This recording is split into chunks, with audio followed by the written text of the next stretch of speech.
Welcome to another appliance repair video where you can learn how to repair appliances like a pro. Before disassembling your dryer, take safety precautions by unplugging the dryer from the wall outlet or turn off at breaker. Wear long sleeve shirt or gloves to protect from sharp edges.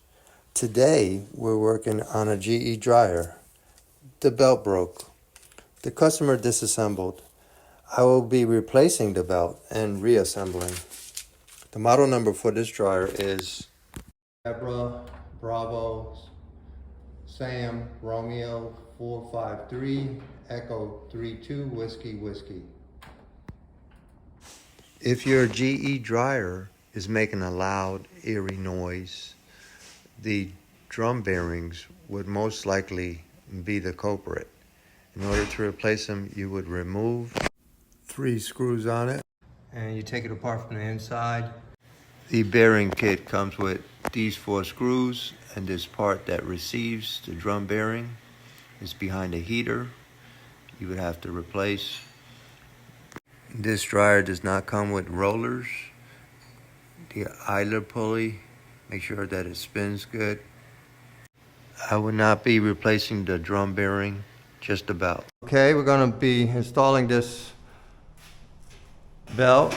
Already put it around the drum. Put your belt on. Put one hand on the belt, one hand on the drum, and walk the drum into the cabinet.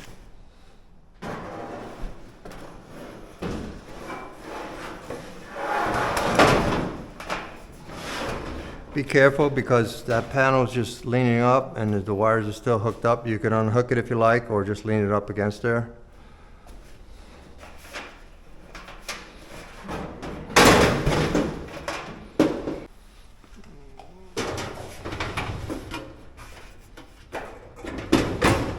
It's already in there. You can feel it. It'll sit in there. So what we got is the belt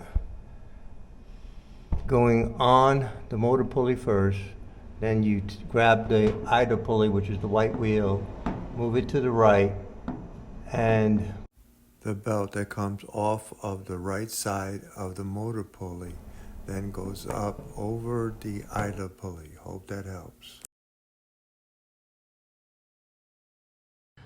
It's pretty tight, and loosening the belt or putting it back on to get the drum out.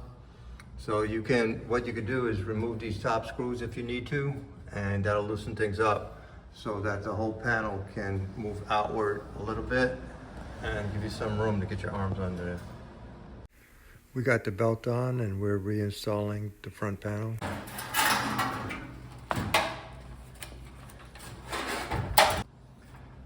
The bottom has 2 little feet, one on the left and right side, and it has a notch on the inside of the front panel on the bottom. It's going to go on there. On the top of the panel, we also have a tab and a groove. Same thing on the other side.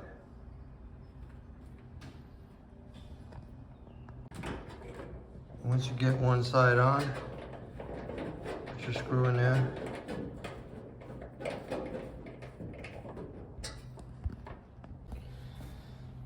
Got my 2 screws on there.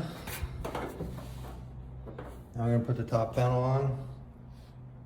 The top panel has notches that go in the tab of the front control panel.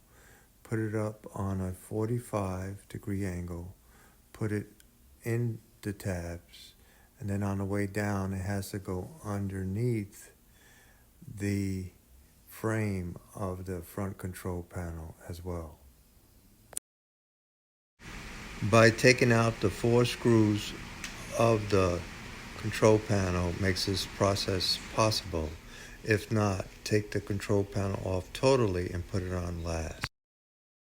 So these 4 screws on the top are torque. You got to use a torque bit, and it's number 20. It's a star. Torque 20 will do it.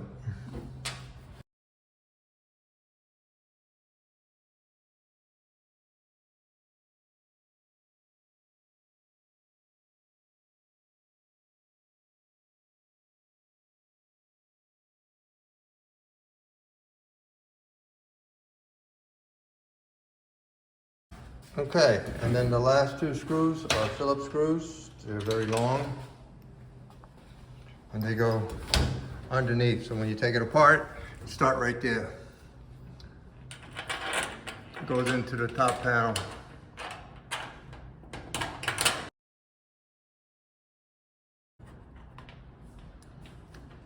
You feel it when it goes into the hole because it'll go in quite easy, and most of it will go in there.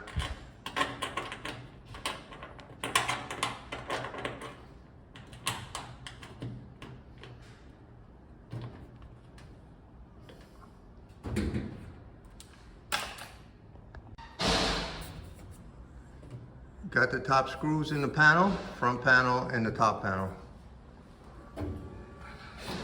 Well, thank you for watching. Hit the like, share, and subscribe. And until next time, have a great day. Bye.